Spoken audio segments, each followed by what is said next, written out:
Entschuldigung, wie heißt du? Ich heiße Diana. Freut mich. Kannst du mir bitte sagen, wo ist hier ein Kino oder ein Theater? Das Kino steht auf dem Platz und das Theater ist an dem Fluss. Und ist das Theater mit Gespenstern? Wirklich? Ich gehe lieber ins Kino. Komm mit mir. Ich habe das zweite Ticket.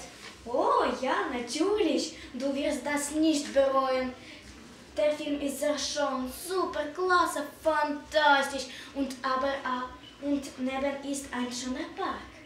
Kannst du Rad fahren? Ja, natürlich. Und auch Rollschuhlaufen, Skateboard fahren. Super, na los!